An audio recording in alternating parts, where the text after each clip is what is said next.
Okay, my final video is going to be a little bit of information about how to put your Scarecrow body together.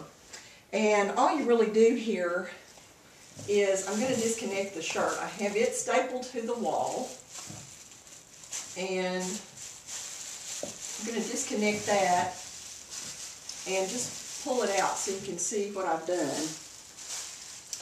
Now this has just been stuffed also, just like I did the head. I stuffed it with bags, plastic bags, just really the upper part to give it some fullness up here in the upper part, and also down the arms. I gave it some stuffing. And then I just used some straight pins. You could also use just a regular stapler, I think, pretty easily to staple these little pieces of paper into the sleeve. And all I did here, once again, is just like I did with the cap. This is just a little rectangular piece of paper that I made cuts in, and then just folded it and put it inside the cuff of my sleeve and attached it with pins so that it would hang out and it would look like a little Scarecrow straw.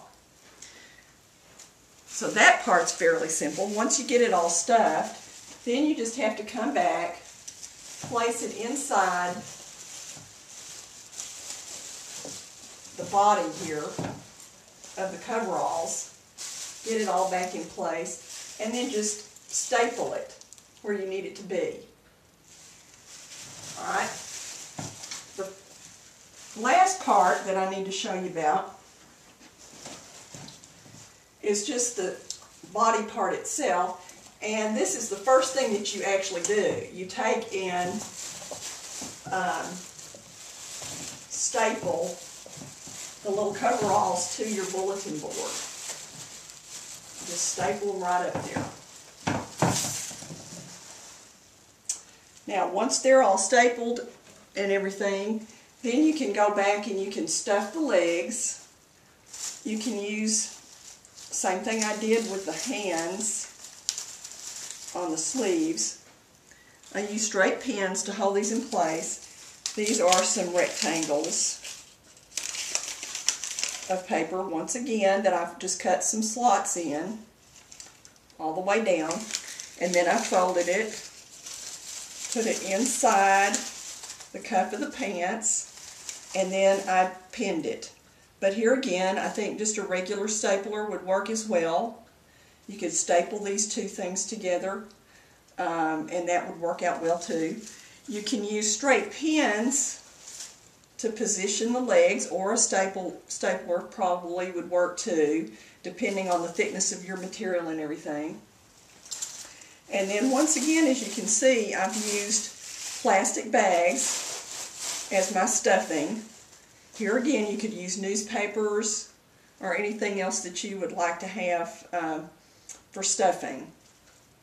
But you would put these up on the wall first and get them positioned.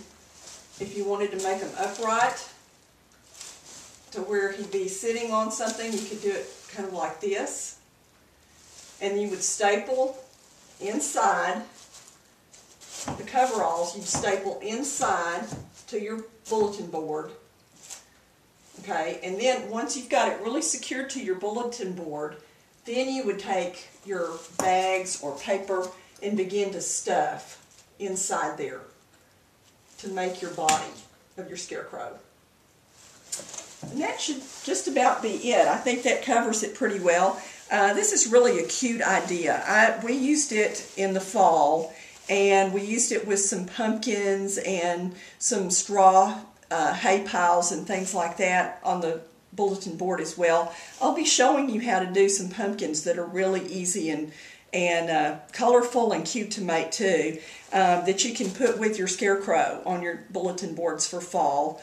And really summer too is a good time, because you know, Scarecrows can be used year-round really.